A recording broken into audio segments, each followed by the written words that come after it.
Hello everyone, आज म moringa leaf बनाउन लाग्दैछु। मोरिङ्गा लिफ मिन्स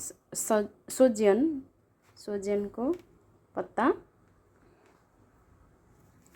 अब यसलाई म पत्ता पत्ता निकालेर क्लिन गर्छु। देखाएको यो मोरिङ्गा लिफ मैले क्लिन गरेर राखिसकेको छु। एउटा प्याज चपिङ गरेर राखेँ, दुईटा लसुन एन्ड दुईटा हरियो खुर्सानी एन्ड अन्डा 3 पिस। कोकोनट ओइल हाल्नुपर्छ।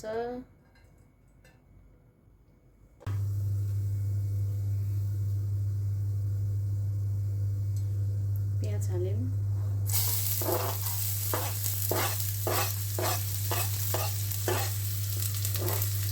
लसुन, हरियो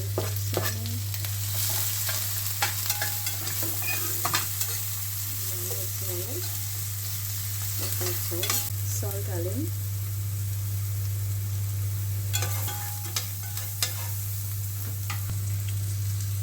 बेसार थोरै, ग्रेटेड कोकोनट कद्दुकस गरेर राखेको कोकोनट हाल्यौँ,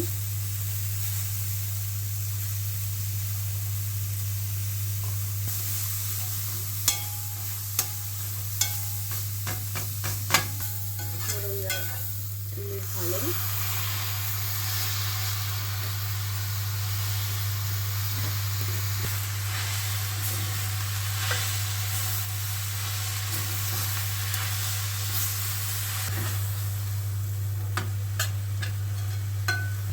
अब हामी यसलाई खुल्लै पकाउँछौँ, किनभने छोपेर पकायो भने पानी यसबाट निस्किन्छ। त्यही भएर 5 मिनट अब खुल्लै पकाउने, किनभने छिटो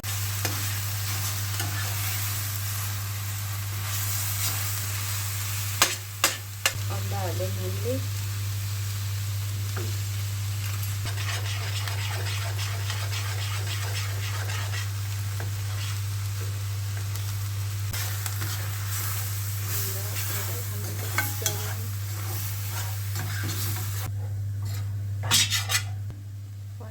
हाम्रो रेडी भइसकेको छ।